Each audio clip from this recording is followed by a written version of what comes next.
Muito bem, vamos para a nossa próxima aula, ainda continua aqui nesse tema, quero dar continuidade, já passando para essa próxima fase, que é a visão do sofrimento, mas eu queria voltar aqui no tema da aula passada, mas já mencionando aquela aula, só lembrando você, quando eu disse que o pastor, o capelão, não pode olhar a doença, não pode olhar o tamanho do gigante na sua frente. Ele tem que olhar quem está com ele, quem lhe mandou ali. Se você tem convicção que Deus lhe enviou no hospital, então você tem que ir com fé. Você tem que ir sabendo que alguém maior do que você foi na tua frente. E quem realiza o milagre é Ele. Você ora, mas quem cura é Ele. Você vai até o hospital, você anuncia a palavra. Mas quem ministra e transforma e realiza e glorifica o seu próprio nome é Ele. Então, como eu disse na aula passada, é necessário que nós que conhecemos a Deus e a sua palavra, cumpramos o ide de Jesus em todo o mundo, diferente de uma sociedade que simplesmente despreza o seu próximo.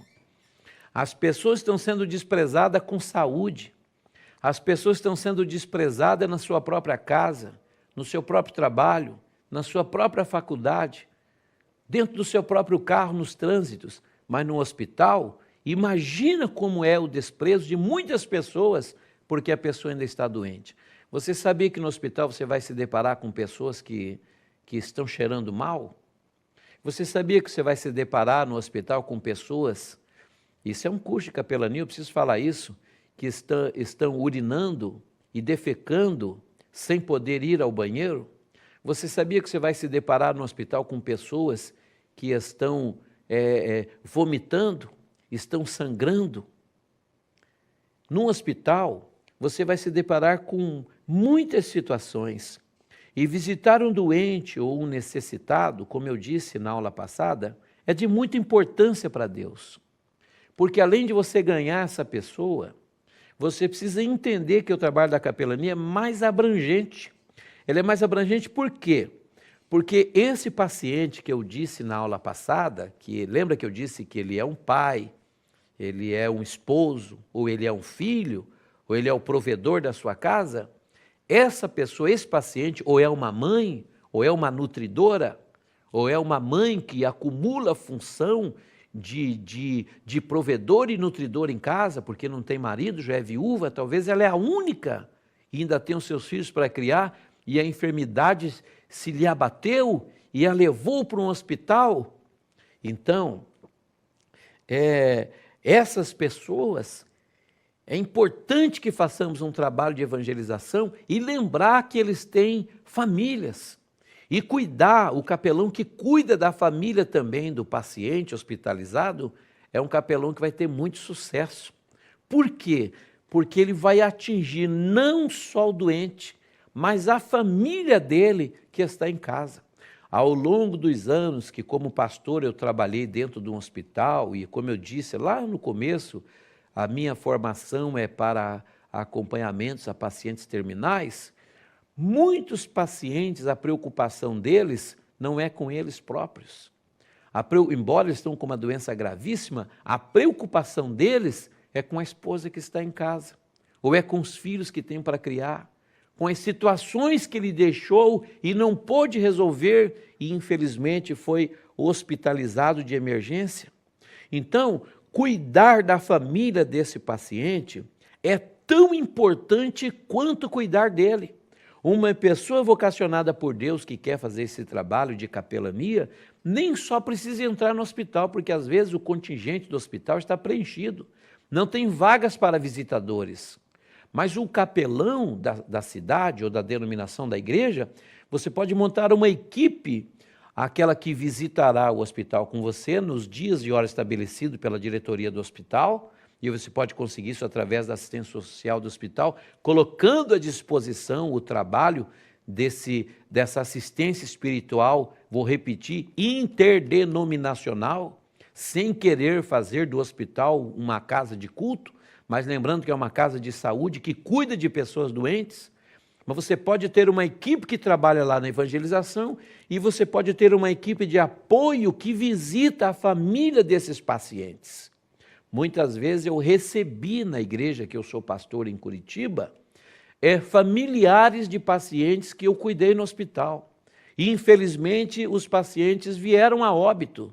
Mas a família, nós temos um atendimento de qualidade, de respeito, de espiritualidade e de fé, mas também de vontade e soberania de Deus, deixando eles a par que o caso era gravíssimo, e depois do óbito da pessoa, essas famílias vinham à igreja, porque se sentiam de alguma forma confortados em estar com o pastor que atendeu o seu ente querido nos últimos dias, horas, minutos, instantes de vida nesse mundo.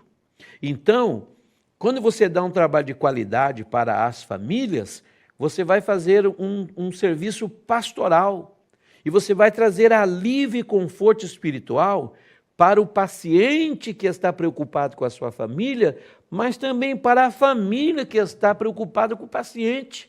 As nossas igrejas têm assistência social, aí entra a capelania assistencial, né? A pessoa está no hospital, mas a família está em casa.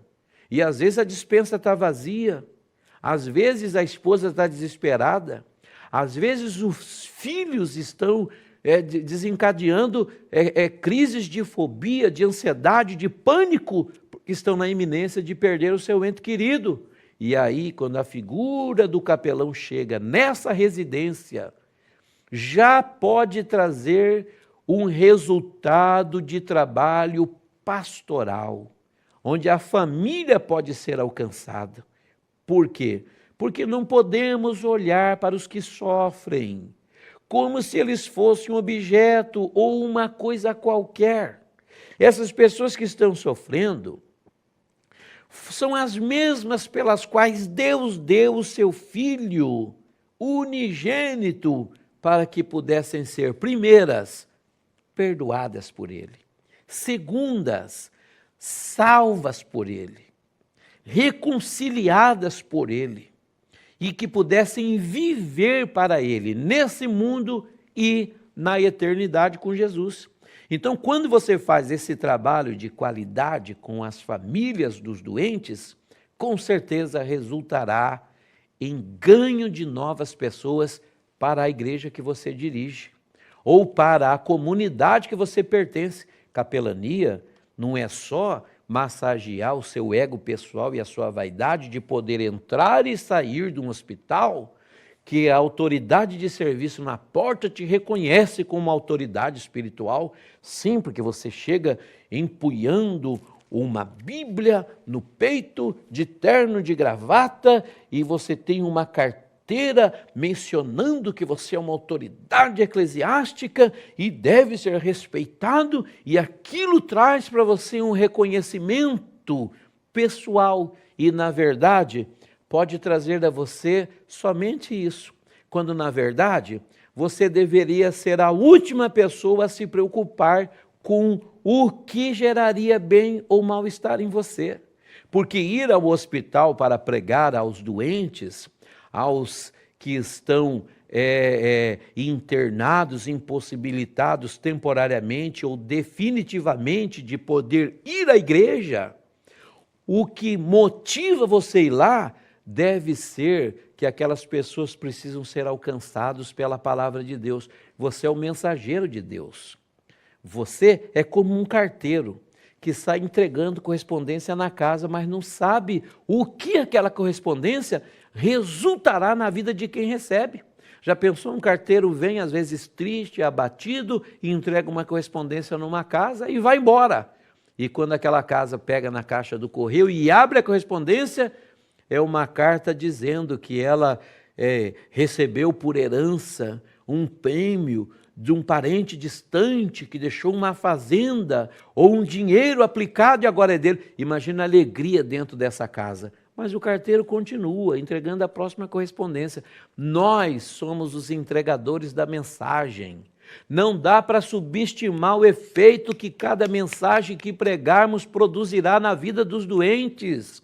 Você pode estar lá, eu confesso para você, que muitas vezes eu também orei achando que aquela oração não ia sair nem do quarto, e de repente eu recebi a notícia que a pessoa recebeu a cura divina. Uma vez, eu era pregador do congresso da UMADUC, lá em Uberlândia, pastor Álvaro Allen Sanches, meu amigo, presidente da Convenção do Triângulo Mineiro.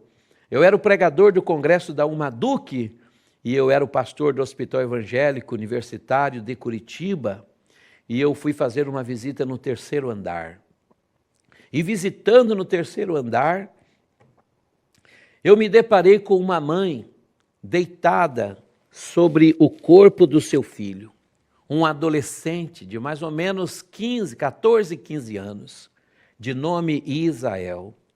O Isael, sem mais nem menos, ele perdeu os movimentos da sua perna. Ele não se movimentava, ele não andava mais. E ninguém encontrava o problema. Por que ele não andava mais? Simplesmente ele desencadeou esse efeito que ele não tinha os movimentos da perna. E eu era o pregador do congresso, mas estava fazendo as visitas no dia que antecedia a viagem. E entrei naquele quarto e vi aquela mãe tão abatida, sem saber o que ela tinha. Eu disse, não fique triste, mãe. Eu vim aqui, eu sou o pastor Marcos, o capelão do hospital. Eu vim fazer uma visita. Divide essa tristeza, me conta o que está acontecendo. O porquê que o garoto está aqui, um garoto tão bonito. E vi o nome da placa em cima do leito, o nome dele, Isael. E ela olhou bem dentro dos meus olhos e me disse, você veio falar de Deus? Eu disse, sim, eu falo de Deus, eu vim falar de Jesus. E ela, abruptamente, ela me disse, o Deus que você fala, ele resolve tudo? Eu disse sim. A pergunta dela foi uma pergunta de uma mãe desesperada. Eu poderia ter julgado, como você talvez já julgou no momento que eu falei. Foi uma pergunta que quisesse me afrontar, me ironizar. Mas ser capelão também é ser empático, é se colocar no lugar daquele que está sofrendo. Eu vou falar sobre a visão do sofrimento na próxima aula. Mas eu não tive aquilo como uma afronta. E eu disse, sim, o meu Deus resolve. Ela disse, então ora por ele. Faz 2 anos que ele não anda. Ele parou de andar e já procuramos tudo. E ele não anda. E a perna daquele garoto já tinha atrofiado consideravelmente, porque não andava mais, não se exercitava. Mas como era jovem, ainda tinha musculatura e a fisioterapia fazia com que ainda tivesse a formação da sua perna. E eu, naquele momento, me vi numa situação desafiadora e ela disse, pode orar por ele. Não preguei, não li Bíblia, não confrontei, mas fui desafiado naquele momento a uma situação. Uma mãe desesperada, uma mãe triste, preocupada, imagine se fosse o seu filho que parasse de andar simplesmente e ninguém encontrasse a causa. E certamente não era o primeiro lugar que ela tinha buscado socorro com profissionais da área da saúde. E eu peguei o meu vidrinho de óleo e eu orei e eu ungi aquele moço. E eu viajei, fui pregar. E no congresso todo eu lembrava daquele moço. Eu disse, Jesus, quando eu chegar, eu vou me deparar com aquela situação. E o que vai ser? Qual a resposta que eu vou dar? E se aquele menino estiver naquela cama? Eu confesso para você que foram dias de muita angústia. Eu não sabia se me concentrava no congresso, na mensagem, ou na situação que havia ficado no hospital que eu era o pastor. Mas quando eu voltei, cheguei no hospital, o congresso foi uma benção, quando eu cheguei no hospital, alguém me disse, olha, tem uma mãe aí que já veio 3 vezes atrás de você, ela está te procurando. Eu disse, de tantas mães, quem será? Se ela é do 3º andar. E eu gostava muito de subir a escada, em vez de elevador, subir e descer pela escada. O hospital, um hospital grande, 640 leitos, eu já disse para vocês, 5 UTIs, pronto-socorro, centro cirúrgico de primeiro mundo, mais de 1 milhão de atendimentos por ano. E eu desci E quando eu desci pela escada, eu me deparei que a fisioterapeuta tinha uma pessoa com ela, que segurava no corrimão da escada, e ela dizia assim: abaixa, levanta, abaixa, levanta. E quando eu me deparei, sabe quem é que estava em pé fazendo a fisioterapia no corrimão da escada, segurando, abaixa, levanta? Era o Isael. E sabe quem me procurava? Era a mãe dele. E sabe a notícia que ela queria me dizer? O teu Jesus realmente faz aquilo que os homens não podem fazer. Meus queridos irmãos, a vida não pode ser tratada como um objeto, não pode ser tratada como qualquer coisa. Deus deu Jesus e Ele disse: eu vim para que vocês tenham vida, e vida abundante. Um capelão não pode acreditar que ele é simplesmente um profissional ali e está conformado com os que sofrem, de maneira nenhuma, porque muitos, infelizmente, só conhecem a Jesus na hora da dor, muitos só conhecerão Jesus na hora da morte, muitos só conhecerão Jesus na hora do abandono, muitos só conhecerão Jesus quando estiver impossibilitados de continuar a sua vida e os seus projetos. E é justamente nessa hora que os capelães são importantes estar presente entre os que adoecem. É justamente nessa hora que nós precisamos estar prontos para, em nome de Jesus Cristo, anunciar a eles que o nosso Jesus tem a resposta. E se Ele quiser, Ele muda aquele quadro. Se Ele quiser, Ele dá saúde para aquele doente. Se Ele quiser, Ele restaura a saúde. Eu sei que a Bíblia Sagrada fala de somente 7 ressurreições, e 4 delas é no Novo Testamento, e uma delas é do próprio Jesus, que ressurgiu dos mortos ao 3º dia, mas não é segredo para ninguém que as ressurreições continuam acontecendo, e no decorrer das aulas eu vou contar aqui testemunho de ressurreição que eu presenciei, e na época fui chamado para dar entrevista num programa de televisão na minha cidade, que perguntaram o que era aquilo, e a resposta é a mesma que nós os crentes damos: foi Jesus, foi Jesus, porque quando Ele ressuscitou, Ele disse: foi-me dado todo o poder nos céus e na terra, e eis que eu trago comigo a chave do inferno e da morte. Ele é o Senhor da vida, mas é o Senhor também da morte e na morte. Deuteronômio 32 e 39, capelão. Deuteronômio 32, 39, visitador voluntário. Deuteronômio 32, 39, querida irmã capelã. Eu firo, eu saro, diz o Senhor.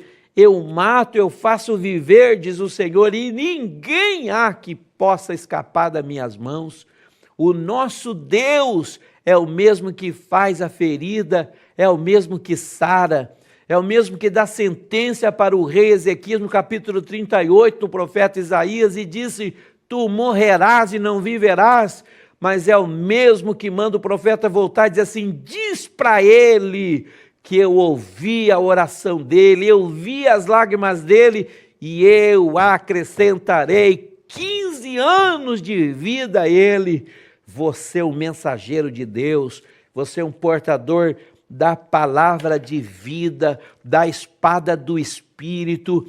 Você não vai no hospital com código de medicina, você também não é pregador da Constituição Federal, você também não é um mensageiro do Código Penal, civil ou criminal, você também não é um escritor de bula ou receituário de medicamento, você não é representante de farmácia ou de indústria de medicamento, você não é um técnico de raio-x, Deus não te mandou lá para você dar diagnóstico de doenças incuráveis, você não é especializado em tratamento contra o câncer, você não é especializado em tratamento contra o HIV, você não é especializado em intensivismo, você não é especializado em cirurgia geral, você é um servo de Deus, você é um mensageiro da palavra, você é um representante de Cristo, embaixador do céu, em ti está o Espírito de Deus, na tua mão a palavra do Espírito, você precisa ter a chama de Deus acesa em você,